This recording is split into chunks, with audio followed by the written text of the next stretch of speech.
स्वागत है आपका आपके अपने चैनल मार्केट स्टडीज पर। दोस्तों, आप मार्केट में इन्वेस्टेड हो या नहीं हो, दोनों ही सूरतों में आपने टाटा ग्रुप का नाम जरूर सुना होगा। और अभी हम बात कर रहे हैं टाटा स्टील लिमिटेड की।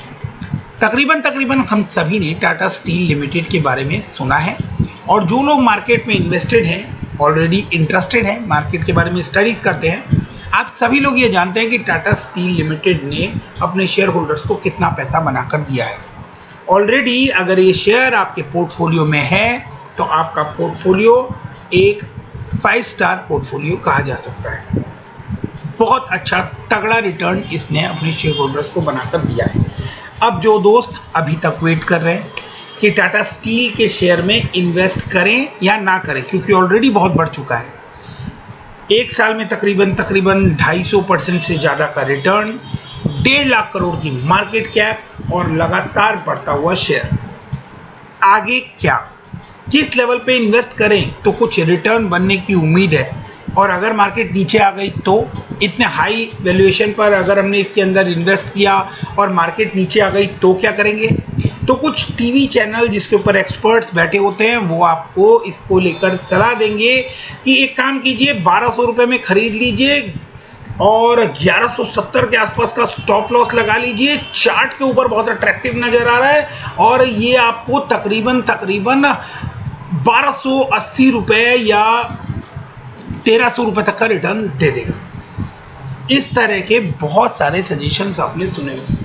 ये सब सजेशन सुनने के बाद बहुत सारे दोस्त उसमें इन्वेस्ट कर बैठते हैं, शेयर नीचे आता है और कुछ नीचे आने के बाद ही उनकी हिम्मत जवाब दे जाती है, क्योंकि उनको एग्जैक्टली नहीं पता होता कि करना क्या है। एक लेवल के बाद वो इमीडिएटली सेल ऑफ कर देते हैं और वहीं से वो शेयर जो है वो किक ऑफ कर जाता है, वापस से बाउंस बैक कर जाता है। ऐसे में आपको ये बात समझनी और ज़्यादा ज़रूरी हो जाती है कि अपने हार्ड अर्न्ड मनी को जब आप मार्केट में इन्वेस्ट करने जा रहे हैं तो आप कितना अमाउंट इन्वेस्ट करें, कब इन्वेस्ट करें और क्यों इन्वेस्ट करें। आपका गोल कितने टाइम पीरियड का है, इसके ऊपर डिपेंड करता है कि आप अपने शेयर से कितना पैसा बना सकते हैं। अब आपका अगर गोल लॉन्ग टर्म का है तो आपके लिए स्टॉप लॉस कुछ और होगा, और अगर आपका गोल 1 मंथ 1 क्वार्टर का है या 6 मंथली है तो आपके स्टॉप लॉस की लिमिट कुछ और होगी। अब हम आगे बढ़ते हैं और इसको हम चार्ट के ऊपर समझने की कोशिश करते हैं। सबसे पहले हम टाटा स्टील के चार्ट को अगर देखें तो करंटली आपको 1239 रुपये 75 पैसे के ऊपर ट्रेड करता हुआ नजर आ रहा है। लास्ट कारोबारी दिन की बात करें तो 50 पॉइंट की बढ़त, यानी 50 रुपये बढ़कर ये 4.20% की एप्रिसिएशन के साथ बंद होता हुआ हमें दिखाई दिया। एक अच्छी ग्रोथ हमें स्टील सेक्टर, मेटल सेक्टर के अंदर आती हुई दिखाई दे रही है। कुछ बहुत ही थोड़े समय की अगर हम बात करें तो आपको इसके अंदर गिरावट भी देखने को मिली थी।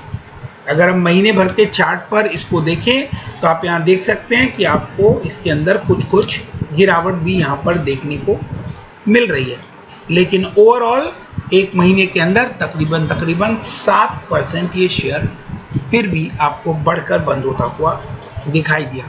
कारण चाइना ने सबसे पहले अपने मेटल सेक्टर के ऊपर कुछ पाबंदियां लगाई और स्टील प्राइसेस जो हैं वो हाइक हुए, जिसका बेनिफिट टाटा स्टील के शेयर्स को आता हुआ दिखाई दिया। अच्छी प्रोडक्शन, अच्छे प्रॉफिट ग्रोथ के साथ टाटा स्टील आगे बढ़ती हुई नजर आई। और क्या मेजर रीजन है क्यों टाटा स्टील के शेयर में आपको इतनी अच्छी तेजी देखने को मिली है। अगर हम 1 साल की बात करें तो 1 साल के अंदर तकरीबन 262% का रिटर्न है।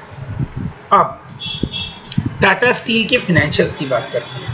1.5 लाख करोड़ के आसपास की मार्केट कैप, 11% का ROE, 13% का ROC के साथ साथ इंडस्ट्री पी जो है वो 19 के ऊपर ट्रेड करता हुआ नजर आ रहा है। यानी वैल्यूएशन वाइज ये इतना कॉस्टली आपको दिखाई नहीं देता है। अभी भी स्टिल इसके अंदर बहुत सारी ग्रोथ की चांसेस और कैपिटल एप्रिसिएशन की चांसेस हमें नजर आती है। डिविडेंड यील्ड की परसेंटेज 2.02%, यानी एक हेल्दी डिविडेंड देने वाली company. Price to book value 2.03। अब हम बात करते हैं कि डेट जो है वो यहाँ 88,501 करोड़ का बड़ा डेट नजर आ रहा है। डेट की क्या पोजीशन है? क्यों?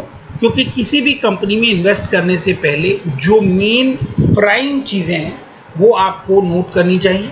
एक, बढ़ती हुई सेल्स लाइन, कंसिस्टेंट प्रॉफिट और डेट्स, जो कि बहुत ही इंपॉर्टेंट रोल प्ले करता है किसी भी कंपनी की ग्रोथ में। प्रोमोटर होल्डिंग 34-35% के आसपास है और 1.55% प्लेज है, जो कि टाटा सन्स के पास टाटा ग्रुप की तकरीबन सभी कंपनीज के कुछ शेयर्स जो हैं वो प्लेज किए हुए हैं। आगे बढ़ते हैं और सबसे पहले हम इनके yearly profit and loss account को देखते हैं। सेल्स लाइन अगर आप देखेंगे तो कंटिन्यूअस आपको इंक्रीज होती हुई दिखाई दे रही है। मार्च 20 में 1,48,972 करोड़ की टॉप लाइन थी, जो कि अब बढ़कर 1,56,294 करोड़ की हो गई है। तो सेल्स में कंटिन्यूअस ग्रोथ आपको देखने को मिल रही है। ऑपरेटिंग प्रॉफिट में कंटिन्यूअस ग्रोथ आपको देखने को मिल रही है। नेट प्रॉफिट की बात करें तो net profit last year March 20 में 1,557 करोड़ का था, जो कि अब आपको यहाँ तकरीबन 7,500 करोड़ के आसपास देखने को मिल रहा है। हालांकि मार्च 18 और मार्च 19 में ये ग्रोथ और भी ज़्यादा थी। यानी अभी भी अगर हम इस पोजीशन की बात करें तो during lockdown, during this pandemic crisis, आपको जो प्रॉफिट कम होता हुआ दिखाई दिया था लास्ट ईयर मार्च 20 में, वो अब वापस से एक ग्रोथ लेता हुआ वापस से 7,500 के रेंज में जाता हुआ नजर आ रहा है। यानी कि आपको 1 से 2 साल में वापस ये प्रॉफिट जो है ये 13,434 करोड़ के बैरियर को क्रॉस करता हुआ दिखाई देगा। फिर से कंपनी वहां पे पहुंचे और उसके बाद आपको वहां वो बड़ा रिटर्न मिलना स्टार्ट हो, उसके लिए आपको इन्वेस्टमेंट आज स्टार्ट करनी होगी। तो इन्वेस्टमेंट कितनी करनी है और इन्वेस्टमेंट कब तक के लिए करनी है, ये दोनों सवाल बहुत ही ज़्यादा जरूरी हैं। तो अब इन दोनों सवालों के जवाब भी हम लोग यहाँ पर ढूंढने की कोशिश करते हैं। उससे पहले डेट जैसे इंपॉर्टेंट चीज़ को मिस नहीं करना चाहिए। कंपनी के ऊपर डेट का बर्डन मार्च 20 तक 1,16,000 करोड़ था। तो कंपनी ने मार्च 21 में जो रिपोर्ट किया है वो किया है 88,501, यानी तकरीबन कंपनी पहुंच गई 2017 से 2018 के लेवल के बीच में। यानी 4 साल पहले कंपनी के ऊपर जितना डेट हुआ करता था, कंपनी ने अपने डेट को रिड्यूस करके उस लेवल के ऊपर ले आई है। तो ये डेट रिडक्शन आगे भी आपको देखने को मिलने वाला है, क्योंकि टाटा ग्रुप की सभी कंपनी जो है वो डेट रिडक्शन के लिए अपना कमिटमेंट पहले ही दिखा चुकी है। तो डेट रिड्यूस होते हुए नजर आ रहे हैं, सेल्स आपको बढ़ती हुई नजर आ रही है, प्रॉफिट भी आपको जो पिछले लास्ट ईयर में आपको 1,500 के आसपास 1,500 करोड़ के आसपास था, वो 7,500 करोड़ के आसपास का देखने को मिल रहा है मार्च 21 ईयर में। तो ये सभी इंडिकेशन है कि अब इस शेयर में कोई बैरियर आता हुआ नहीं दिख रहा। इसके अलावा मेटल सेक्टर की अगर हम बात करें तो रशिया ने अपने यहाँ मेटल में इंपोर्ट ड्यूटी जो है वो राइज कर दी है, बढ़ा दी है, जिसकी वजह से प्राइस बढ़ते हुए नजर आ रहे हैं और उसके बाद आपको मेटल सेक्टर में फिर से एक तेजी का माहौल बनता हुआ नजर आ रहा है। अब हम बात करते हैं आगे इसके शेयर होल्डिंग पैटर्न की। तो शेयर होल्डिंग पैटर्न में आप देखेंगे कंसिस्टेंटली प्रमोटर की होल्डिंग जो है वो 34.41 के आसपास बनी हुई है। एफआईआई ने इसके अंदर अपना स्टेक बढ़ाना स्टार्ट किया है और दिसंबर 2020 से मार्च 2020 में तकरीबन 2% का स्टेक यहाँ पे एफआईआई ने बढ़ाया है। वहीं डीआईआई के पास भी 25% का बड़ा स्टेक हमें देखने को मिलता है। गवर्नमेंट के पास अब 0.25% का स्टेक है और पब्लिक के पास तकरीबन 22% की बड़ी होल्डिंग है। तो इंडिकेशन सारे क्लियर हैं। चाइना और रशिया की वजह से आपको मेटल सेक्टर्स में अभी भी तेजी देखने को मिल रही है और आगे भी आपको तेजी देखने को मिलेगी। दूसरी बात कि जिस तरह से प्रोडक्शन जो है, गाड़ियों का प्रोडक्शन को या ट्रेन का प्रोडक्शन, रेलवेज का प्रोडक्शन को या इंफ्रास्ट्रक्चर कंस्ट्रक्शन हो, वो जिस तरह से लॉकडाउन और पेंडेमिक के दौरान आपको क्राइसिस में आते हुए दिखे थे, काम रुकते हुए दिखे थे, वो सभी अब वापस स्टार्ट होते हुए नजर आएंगे। तो जैसे जैसे वो चीज़ें बनना स्टार्ट होंगी वैसे वैसे स्टील की डिमांड जो है, मेटल की डिमांड जो है, वो आपको अभी राइज करती हुई नजर आने वाली है। तो अभी भी बहुत स्कोप है। ऑलरेडी पहले प्राइस की वजह से आपको इतना बड़ा चेंज देखने को मिल चुका है और आगे आपको डिमांड की वजह से इनकी सेल्स जो है उसमें तेजी आती हुई दिखाई देने वाली है। अब आपका पॉइंट है कि इसके अंदर इन्वेस्ट कितना करना है और अगर इन्वेस्ट किया हुआ है तो क्या करना है। अगर आपने इसके अंदर इन्वेस्ट किया हुआ है तो ऑलरेडी आप प्रॉफिट में हैं, इसमें कोई डाउट नजर नहीं आता। अगर आपने अभी तक इन्वेस्टमेंट नहीं की है तो उसका तरीका क्या हो सकता है और आपको कहां पे इन्वेस्ट करना चाहिए। 1239 रुपये 75 पैसे के आसपास से आपको काम करता हुआ नजर आ रहा है। जैसे ही ये आपको 1200 ये जो लेवल है 1220 के आसपास, यहाँ पे आपको 1220 से लेकर 1225 के बीच में यहाँ पर आपको एक तगड़ा इसके अंदर सपोर्ट बनता हुआ नजर आ रहा है।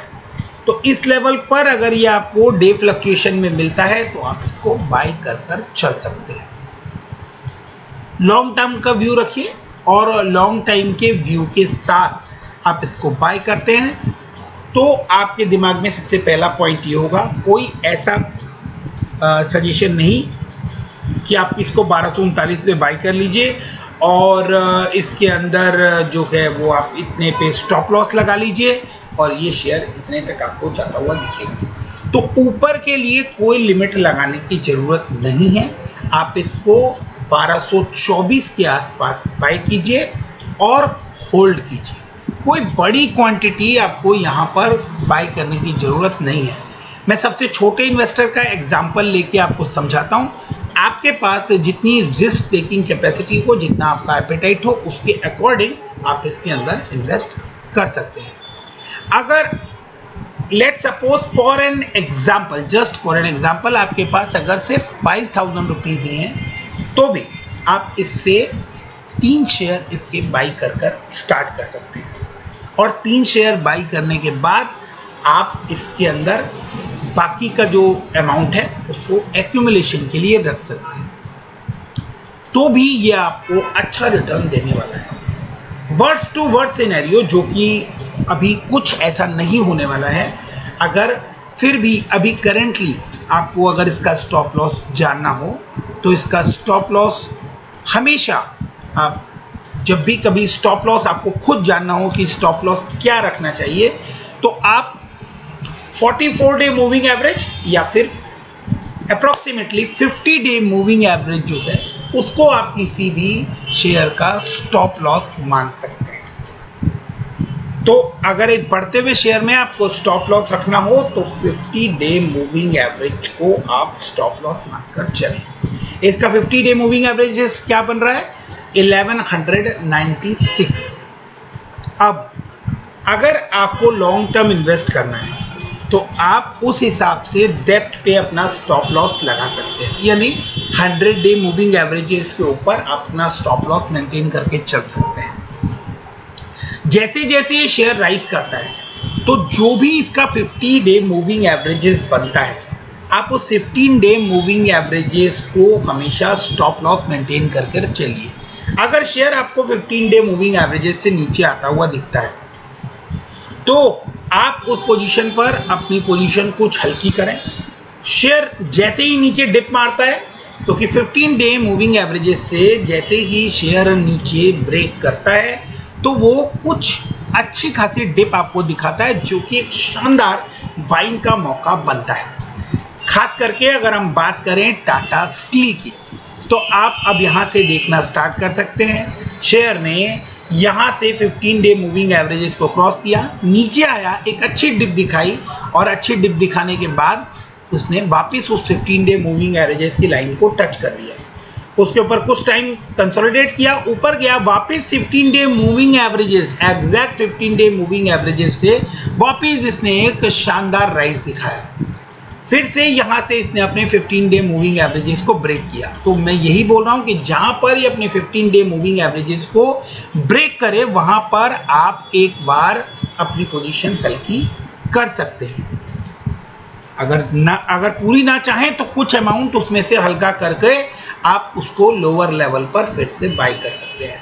अब अगर आप समझ सकते हैं तो 1151 रुपए के ऊपर जिसने अपनी पोजीशन हल्की की होगी, जो कि मेरी पर्सनल स्ट्रेटजी है, 1151 रुपए के ऊपर जिसने अपनी 1150 के आसपास अपनी पोजीशन हल्की की होगी, उसने वापस 1052 के ऊपर बाय कर सकते हैं। या कहीं पे भी ऐसा एग्जैक्ट बॉटम या एग्जैक्ट टॉप जो है वो किसी को नहीं पता होता, बट जिस भी लेवल पर ये एक अच्छा खासा फॉल यहाँ से दिखाता है और उसके बाद वापस से आपको एक अच्छा ब्रेकआउट देखने को मिला। फिर से 15 डे मूविंग एवरेजेस के ऊपर सपोर्ट आता हुआ दिख रहा है, फिर से एक अच्छी जर्नी और फिर से यहाँ ब्रेकआउट, फिर यहाँ ब्रेकआउट आया 1175 पे। आप फिर से यहाँ पर इसके अंदर अपनी पोजीशन चाहे तो हल्की कर सकते हैं और फिर से यहाँ पर नीचे आप इसके अंदर फिर से एक्यूमुलेशन कर सकते हैं। और लॉन्गर पीरियड में आप इस तरह थोड़ी पोजीशन हल्की करके इसके अंदर एक्यूमुलेशन करके चल सकते हैं। तो मिनिमम लॉस के साथ मैक्सिमम एप्रिसिएशन आपको देखने को मिलने वाला है। और अगर आप अपनी पोजीशन हल्की नहीं करते तो मान के चलिए कि जब भी अपना 50 डे मूविंग एवरेजेस क्रॉस करता है तो उसके बाद आप इसके अंदर डेप्थ का वेट कीजिए। और ये लाइंस जो हैं ये भी आपको मैं समझा देता हूँ। यहाँ पर 1130 वाली लाइन को आप ध्यान से देखिए। यहाँ पर इसने सपोर्ट लिया, यहाँ पर एक ब्रेकआउट देखने को मिला और ये लाइन जो है 1130 की, इसके ऊपर यहाँ पर आपको ये सपोर्ट लेता हुआ दिख रहा है, यहाँ पर आपको रेजिस्टेंस फेस होता हुआ दिख रहा है, यहाँ पे वंस अगेन आपको रेजिस्टेंस फेस होता हुआ दिख रहा है और इस लाइन के ऊपर ये शेयर आपको रेजिस्ट करता हुआ दिखाई दिया। तो 1130 आपको एक मजबूत रेजिस्टेंस कम सपोर्ट का लेवल यहाँ पे हमें देखते बन रहा है। तो इस तरह की स्ट्रेटेजी के साथ आप काम करते रहिए। अगर आप स्टॉप लॉस नहीं लगाना चाहते या आप सेल ऑफ नहीं करना चाहते, लॉन्ग टर्म का व्यू लेकर आप चल रहे हैं, तो सबसे बेस्ट वे है कि आप किसी शेयर को एक्यूमुलेट, स्पेशली टाटा स्टील के शेयर को एक्यूमुलेट तब कीजिए जब वो अपने 15 डे मूविंग एवरेजेस को या 44 डे मूविंग एवरेजेस को क्रॉस करता है। और क्रॉस करने के बाद फिर वो जिस लेवल को टच करता है उस स्ट्रेट लाइन पे आप उसको देखिए कि वो किस लेवल पर अपने सपोर्ट को लेता हुआ या जाता हुआ दिखाई दे रहा है, वहाँ पे फिर से उसको एक्यूमुलेट कीजिए एंड देन आपको वहाँ से एक शानदार रिटर्न देखने को मिलने वाला है। यहाँ से एक डायगोनल लाइन भी बनाई जा सकती है और वहाँ से अगर हम देखें तो अभी फिलहाल इसके अंदर कोई बड़ा डाउनसाइड देखने को नहीं मिल रहा है।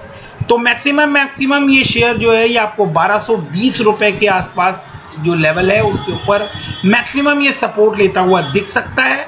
अदरवाइज यहाँ से एक अच्छी बड़ी तगड़ी रैली जो है ऐसी उम्मीद की जा रही है, जो कि अभी आपको यहाँ से देखने को मिल सकती है। तकरीबन सभी सवालों का जवाब या सारे आपके जो क्वेश्चन आपके दिमाग में आते हैं उन सभी का क्वेश्चन का आंसर देने की मैंने पूरी कोशिश की है। फिर भी कोई सवाल हो तो आप लोग कमेंट सेक्शन में कर सकते हैं, मैं पूरी कोशिश करूंगा कि उसका जवाब आप लोगों को मिल जाए। वीडियो पसंद आया हो तो वीडियो को लाइक शेयर करना ना भूलें। चैनल को सब्सक्राइब ना किया हो तो दोस्त के लिए इतना प्यार जरूर दिखाएं कि चैनल को सब्सक्राइब कर लें, सो दैट कि मैं और आप आगे भी एक दूसरे से इसी तरह से जुड़े रहें। So keep watching, keep investing, stay safe, thank you, bye bye.